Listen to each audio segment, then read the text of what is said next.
ये यूसीसी के प्रावधान हैं जो हो सकते हैं और जो समान अधिकार है सबके लिए वो सुनिश्चित करना। और हम आपको बता दें कि अभी तक गोवा में ये लागू है और भारत के अलावा 125 देशों में ये लागू है। तो अपने आप में एक बड़ा परिवर्तन और बड़ा कदम इसे कहा जा सकता है। इस पर और चर्चा के लिए हमारे साथ संजय के चड्ढा जी जुड़े हुए हैं, एडवोकेट सुप्रीम कोर्ट।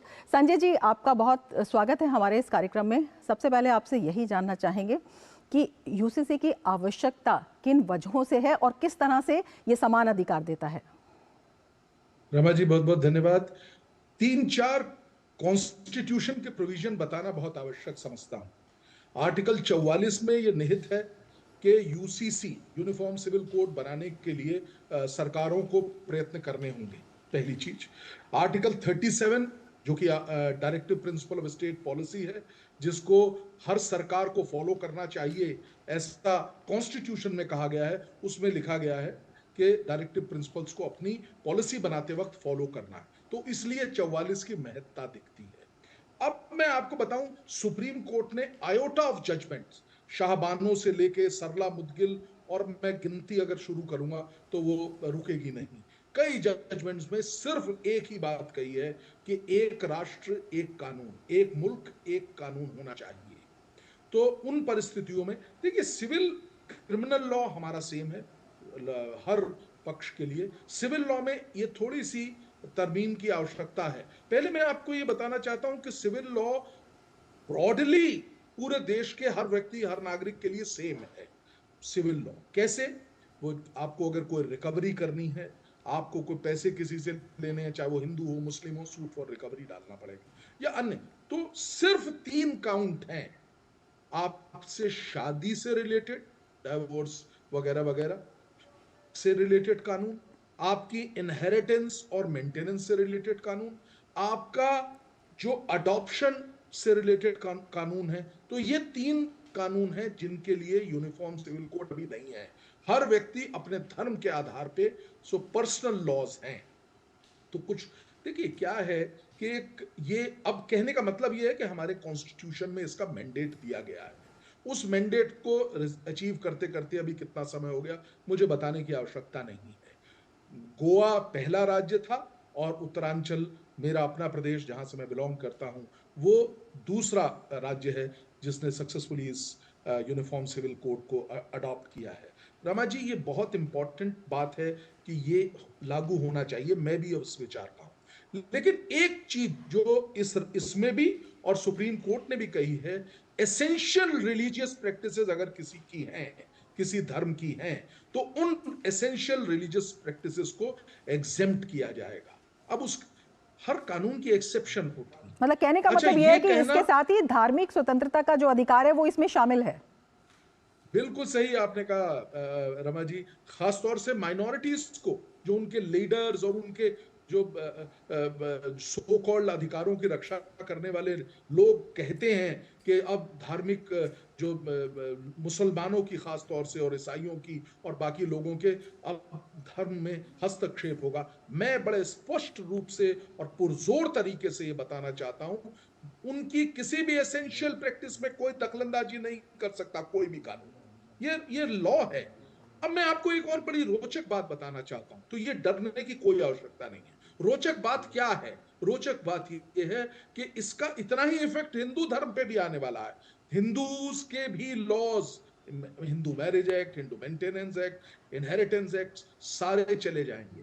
देखिए, अब हमको समय के हिसाब से मॉडर्न तो होना ही पड़ेगा। जी आप शुरू करिए। शुरू में तो सती प्रथा भी चलती थी, यही वो देश है जिसने सती प्रथा देखी है, उसको बैन किया गया। हमारा, मैं आज कलकत्ता से बात कर रहा हूं, इसी जगह से इस चीज की शुरुआत हुई थी। तो बिल्कुल। संजय एक जी, आपसे ये भी जानना चाहेंगे हम लोग कि समान अधिकारों के साथ साथ समान न्याय भी ये सुनिश्चित करता है। बिल्कुल आपने सही कहा। जो दबे हुए, कुचले हुए, आज हमारे देश की कई ऐसी महिलाएं हैं जो अपने अधिकारों से वंचित हो रही हैं, सिर्फ और सिर्फ पर्सनल लॉ के बेसिस पे। धिक्कार है ऐसे ऐसे पर्सनल लॉ पर। मैं एक बड़े कटु शब्द का इस्तेमाल कर रहा हूं, लेकिन हाँ, किसी के भी, चाहे वो छोटे से छोटे क्षेत्र का व्यक्ति हो, नीचे दबे पायदान में सबसे नीचे व्यक्ति हो, हर एक के अधिकारों का उतना ही महत्व है जितना एक व्यक्ति जो कि सबसे ऊपर है। तो उन्हीं उद्देश्यों का पालन करते हुए ये मेरे को लगता है किया जा रहा है। अगर इसमें कोई त्रुटियां होंगी तो मैं आपको ये भी आपके माध्यम से बताना चाहता हूं कि अगर कोई त्रुटि होगी तो उस त्रुटि को जुडिशियल स्क्रूटनी भी झेलनी पड़ेगी। तो किसी भी व्यक्ति को खासतौर से, क्योंकि इन इन अच्छे उदाहरणों को कई लोग बुरे रूप से भी पेश करते हैं, तो खास तौर से उन लोगों को मैं कहना चाह रहा हूं कि किसी भी संप्रदाय को, किसी भी व्यक्ति को डरने की, घबराने की कोई आवश्यकता नहीं है। लॉ समान है और आपके अधिकारों की रक्षा के लिए ही है। बिल्कुल, आपसे ये भी जानना चाहेंगे कि अभी तक जो इसके आने में, क्योंकि एक लंबा समय, लंबा इंतज़ार करना पड़ा है, किस तरह की दिक्कतें थी, किस तरह का दुष्प्रचार था और उन दुष्प्रचारों पर किस तरह का लगाम जो है वो लगता हुआ दिखाई दे रहा है? देखिए, दिक्कतें, सबसे पहले मैं ये समझता हूं, थोड़ा फिर कटु बात बोलूंगा अवश्य, मुझे लगता है कि लैक ऑफ पॉलिटिकल विल था, नंबर वन। नंबर टू, दुष्प्रचारों की एक झड़ी सी थी। इससे कोई ऐसा बड़ा भारी कोई परिवर्तन भी नहीं आ जाने वाला, ये भी समझ लें आप। अच्छाई की ओर हम बढ़ रहे हैं। अगर किसी दबे हुए कुचले व्यक्ति के अधिकारों का हम रखवाली करने वाले हैं तो ये तो अच्छाई है ना। किसी व्यक्ति, अगर मेरा कोई अधिकार है, उस पर कोई कोई कोई संशय या कोई उसमें कोई रोक नहीं आने वाली है किसी भी व्यक्ति के अधिकार में। तो ये एक बहुत अहम कदम है, मेरा ऐसा मानना है। जो इसलिए देर हुई क्योंकि कई लोग दुष्प्रचार कर रहे थे कि इससे जो है न जाने क्या लोगों को हो जाएगा। मुझे ऐसा लगता है सहर्ष सबको स्वीकार करना चाहिए। अपनी एक्सेप्शंस जो हैं, फिर मैं बार बार जोर से जी। कहना चाह रहा हूं कि कोई अगर एसेंशियल रिलीजियस प्रैक्टिस है तो उसको उसको सरकार कोई रोक नहीं सकती, कोई भी सरकार नहीं रोक सकती। इसलिए ये महत्वपूर्ण, मुझे लगता है कि पॉजिटिव स्टेप है और मैं इसके लिए निश्चित तौर पे उत्तराखंड के सरकार को बधाई भी देना चाहूंगा। बहुत शुक्रिया जी संजय जी, तमाम जानकारी के लिए। आगे बढ़ेंगे। उत्तराखंड में यूनिफॉर्म सिविल कोड का ड्राफ्ट सीएम पुष्कर सिंह धामी को सौंप दिया गया है। सीएम पुष्कर सिंह धामी ने ड्राफ्ट सौंपे जाने के बाद कहा कि हम सभी काफी लंबे समय से ड्राफ्ट का इंतजार कर रहे थे और आज हमें ड्राफ्ट मिल गया है। हम इस मसौदे का परीक्षण करेंगे और सभी औपचारिकताएं पूरी करने के बाद इसे आगामी विधानसभा के बजट सत्र के दौरान पारित होने के लिए रखेंगे। लंबे समय से हम सबको प्रतीक्षा थी कि ड्राफ्ट हमको मिले। कमेटी ने अपना काम किया, हमको आज ड्राफ्ट मिल गया है। हमने चुनाव से पूर्व उत्तराखंड की देवतुल्य जनता से ये वायदा किया था, संकल्प लिया था, हमारे प्रधानमंत्री आदरणीय मोदी जी के मार्गदर्शन में, उनकी प्रेरणा से, कि हम नई सरकार के गठन होते ही समान नागरिक संहिता के लिए कानून बनाने का काम करेंगे। और आज हमको ड्राफ्ट मिल गया है, हम उस दिशा में आगे बढ़ेंगे। विधानसभा का सत्र आहूत है और इस ड्राफ्ट का परीक्षण करेंगे। इस ड्राफ्ट का परीक्षण करने के बाद जो भी जरूरी औपचारिकताएं हैं पूरा करके विधानसभा के सत्र में इस एक्ट को, इस ड्राफ्ट को रखेंगे। तो उत्तराखंड में यूसीसी का ड्राफ्ट मिल चुका है लंबे इंतजार के बाद, और समान नागरिक संहिता ड्राफ्ट रिपोर्ट पेश होने के बाद 3 फरवरी को प्रदेश मंत्रिमंडल की बैठक में सरकार यूसीसी की ड्राफ्ट रिपोर्ट पर चर्चा करेगी और विधेयक को मंजूरी देगी। इसके बाद 5 फरवरी से शुरू हो रहे विधानसभा सत्र के दौरान यूसीसी विधेयक को सदन पटल पर रखा जाएगा। 6 फरवरी को इसे सदन में लाए जाने की संभावना है। सदन से पारित होने के बाद इसे राज्यपाल के पास मंजूरी के लिए भेजा जाएगा। राज्यपाल की मंजूरी के बाद ये अधिनियम बन जाएगा। 2022 के विधानसभा चुनाव के दौरान मुख्यमंत्री धामी ने यूसीसी लागू करने के लिए जस्टिस देसाई की अध्यक्षता में समिति बनाई थी। ड्राफ्ट तैयार करने के लिए मुख्यमंत्री ने समिति का 3 बार कार्यकाल बढ़ाया। इस दौरान समिति ने ऑनलाइन और ऑफलाइन आधार पर जनता से यूसीसी को लेकर सुझाव आमंत्रित किए। विशेषज्ञ समिति ने उप समिति बनाकर समाज के विशिष्ट लोगों, समाज सेवियों, धार्मिक नेताओं, संतों और जागरूक नागरिकों के साथ भी चर्चा की और सुझाव लिए। समिति को करीब 2.5 लाख सुझाव प्राप्त हुए। समिति ने केंद्रीय विधि आयोग के साथ भी यूसीसी पर चर्चा की। इस मैराथन कवायद के बाद समिति ने अपना ड्राफ्ट तैयार किया।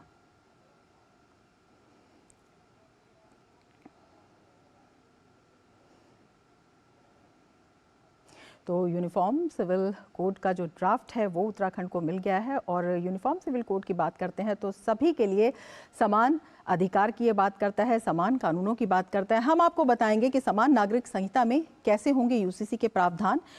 यूसीसी के लागू होने के बाद बहु विवाह पर रोक लग जाएगी। सभी के लिए समान अधिकार की बात है। लड़कियों की शादी की कानूनी उम्र 21 साल तय इसमें की जा सकती है।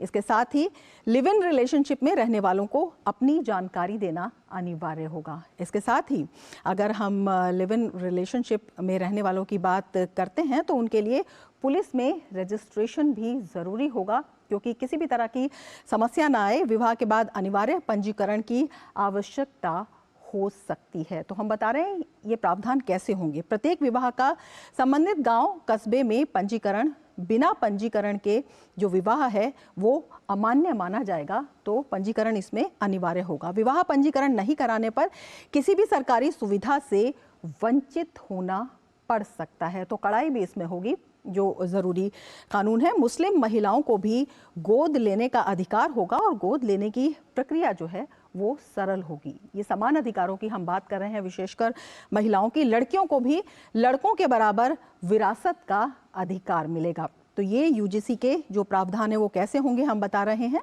मुस्लिम समुदाय के भीतर इद्दत जैसी प्रथाओं पर प्रतिबंध लगाया जा सकता है। इसके साथ ही पति और पत्नी दोनों को तलाक की प्रक्रियाओं तक समान पहुंच होगी जब हम बराबरी के अधिकार की बात करते हैं। तो इसके साथ ही अन्य प्रावधानों की बात करें तो नौकरी पेशा बेटे की मृत्यु की स्थिति में बुजुर्ग माता पिता के भरण पोषण की जिम्मेदारी पत्नी पर होगी। पत्नी को मुआवजा मिलेगा और माता पिता के भरण पोषण की जिम्मेदारी इसमें पत्नी की होगी। और पति की मृत्यु की स्थिति में पत्नी के पुनर्विवाह पर उसे मिला हुआ मुआवजा माता पिता के साथ साझा किया जाएगा। अगर पति की मृत्यु हो गई है और पत्नी पुनर्विवाह कर लेती है तब ये स्थिति होगी। और यदि पत्नी की भी मृत्यु हो जाती है और उसके माता पिता को कोई सहारा नहीं मिलता है तो उनकी देखरेख की जिम्मेदारी पति पर होगी। इसके साथ ही जो अनाथ बच्चे हैं उनके लिए संरक्षकता की प्रक्रिया को सरल बनाया जाएगा। साथ ही अन्य प्रावधानों की बात करें तो पति पत्नी के बीच विवाद के मामलों में बच्चों की कस्टडी उनके दादा दादी को दी जा सकती है। इसके साथ अगर हम और अन्य प्रावधानों की बात करते हैं तो बच्चों की संख्या पर सीमा निर्धारित करने सहित जनसंख्या नियंत्रण के लिए प्रावधान पेश किए जा सकते हैं। तो ये यूसीसी के प्रावधान हैं, वो कैसे हो सकते हैं वो हम बता रहे हैं। पूरा मसौदा महिला केंद्रित प्रावधानों पर केंद्रित हो सकता है। इसके साथ ही आदिवासियों को यूसीसी से छूट मिलने की संभावना है।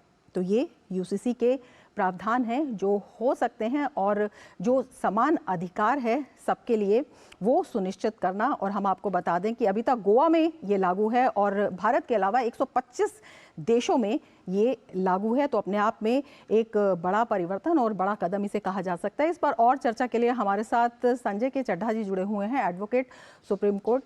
संजय जी, आपका बहुत स्वागत है हमारे इस कार्यक्रम में। सबसे पहले आपसे यही जानना चाहेंगे कि यूसीसी की आवश्यकता किन वजहों से है और किस तरह से ये समान अधिकार देता है।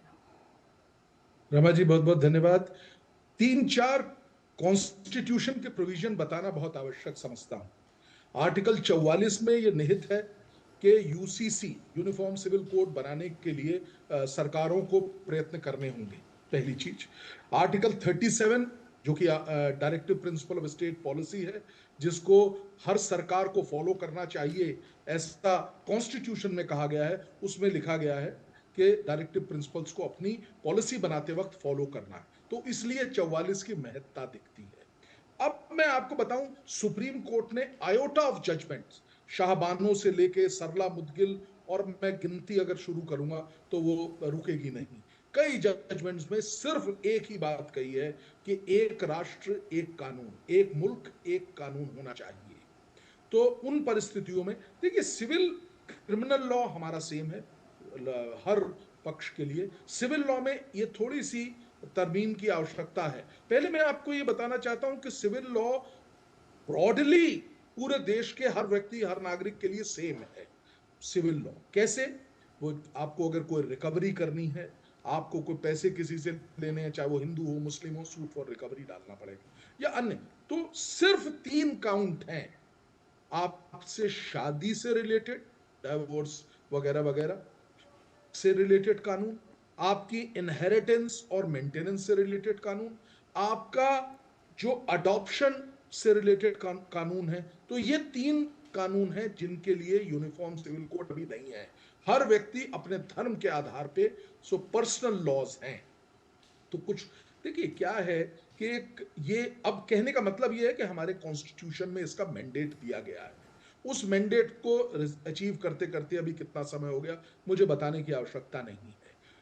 गोवा पहला राज्य था और उत्तरांचल मेरा अपना प्रदेश जहां से मैं बिलोंग करता हूं वो दूसरा राज्य है जिसने सक्सेसफुली इस यूनिफॉर्म सिविल कोड को अडॉप्ट किया है।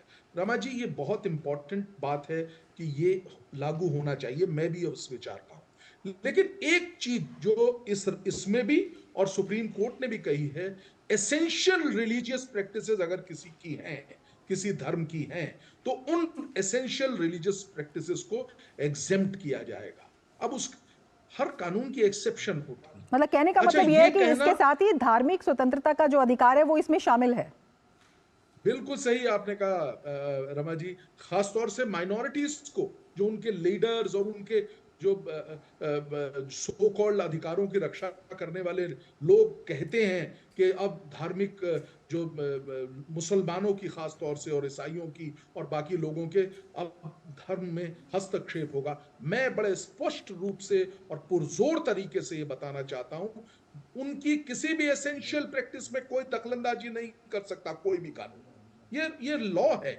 अब मैं आपको एक और बड़ी रोचक बात बताना चाहता हूं। तो ये डरने की कोई आवश्यकता नहीं है। रोचक बात क्या है? रोचक बात ये है कि इसका इतना ही इफेक्ट हिंदू धर्म पे भी आने वाला है। हिंदूज के भी laws, Hindu marriage act, Hindu maintenance act, inheritance act, सारे चले जाएंगे। देखिए, अब हमको समय के हिसाब से मॉडर्न तो होना ही पड़ेगा। आप शुरू करिए, शुरू में तो सती प्रथा भी चलती थी। यही वो देश है जिसने सती प्रथा देखी है, उसको बैन किया गया। हमारा, मैं आज कलकत्ता से बात कर रहा हूं, इसी जगह से इस चीज की शुरुआत हुई थी। बिल्कुल। संजय जी, आपसे ये भी जानना चाहेंगे कि समान अधिकारों के साथ साथ समान न्याय भी ये सुनिश्चित करता है। बिल्कुल आपने सही कहा। जो दबे हुए, कुचले हुए, आज हमारे देश की कई ऐसी महिलाएं हैं जो अपने अधिकारों से वंचित हो रही हैं, सिर्फ और सिर्फ पर्सनल लॉ के बेसिस पे। धिक्कार है ऐसे पर्सनल लॉ पर। मैं एक बड़े कटु शब्द का इस्तेमाल कर रहा हूं, लेकिन हाँ, किसी के भी, चाहे वो छोटे से छोटे क्षेत्र का व्यक्ति हो, नीचे दबे पायदान में सबसे नीचे व्यक्ति हो, हर एक के अधिकारों का उतना ही महत्व है जितना एक व्यक्ति जो कि सबसे ऊपर है। तो उन्हीं उद्देश्यों का पालन करते हुए ये मेरे को लगता है किया जा रहा है। अगर इसमें कोई त्रुटियां होंगी तो मैं आपको ये भी आपके माध्यम से बताना चाहता हूं कि अगर कोई त्रुटि होगी तो उस त्रुटि को जुडिशियल स्क्रूटनी भी झेलनी पड़ेगी। तो किसी भी व्यक्ति को, खासतौर से क्योंकि इन अच्छे उदाहरणों को कई लोग बुरे रूप से भी पेश करते हैं, तो खासतौर से उन लोगों को मैं कहना चाह रहा हूं कि किसी भी संप्रदाय को, किसी भी व्यक्ति को डरने की, घबराने की कोई आवश्यकता नहीं है। लॉ समान है और आपके अधिकारों की रक्षा के लिए ही है। बिल्कुल। आपसे ये भी जानना चाहेंगे कि अभी तक जो इसके आने में, क्योंकि एक लंबा समय, लंबा इंतजार करना पड़ा है, किस तरह की दिक्कतें थी, किस तरह का दुष्प्रचार था और उन दुष्प्रचारों पर किस तरह का लगाम जो है वो लगता हुआ दिखाई दे रहा है? देखिए, दिक्कतें, सबसे पहले मैं ये समझता हूं, थोड़ा फिर कटु बात बोलूंगा अवश्य, मुझे लगता है कि लैक ऑफ पॉलिटिकल विल था, नंबर 1। नंबर 2, दुष्प्रचारों की एक झड़ी सी थी। इससे कोई ऐसा बड़ा भारी कोई परिवर्तन भी नहीं आ जाने वाला, ये भी समझ लें आप। अच्छाई की ओर हम बढ़ रहे हैं। अगर किसी दबे हुए कुचले व्यक्ति के अधिकारों का हम रखवाली करने वाले हैं तो ये तो अच्छाई है ना। किसी व्यक्ति, अगर मेरा कोई अधिकार है, उस पर कोई संशय या कोई उसमें कोई रोक नहीं आने वाली है किसी भी व्यक्ति के अधिकार में। तो ये एक बहुत अहम कदम है, मेरा ऐसा मानना है, जो इसलिए देर हुई क्योंकि कई लोग दुष्प्रचार कर रहे थे कि इससे जो है न जाने क्या लोगों को हो जाएगा। मुझे ऐसा लगता है सहर्ष सबको स्वीकार करना चाहिए। अपनी एक्सेप्शंस जो हैं, फिर मैं बार बार जोर से कहना चाह रहा हूं कि कोई अगर एसेंशियल रिलीजियस प्रैक्टिस है तो उसको सरकार कोई रोक नहीं सकती। कोई भी सरकार नहीं रोक सकती। इसलिए ये एक महत्वपूर्ण, मुझे लगता है कि पॉजिटिव स्टेप है, और मैं इसके लिए निश्चित तौर पे उत्तराखंड के सरकार को बधाई भी देना चाहूँगा। बहुत शुक्रिया जी संजय जी, तमाम जानकारी के लिए।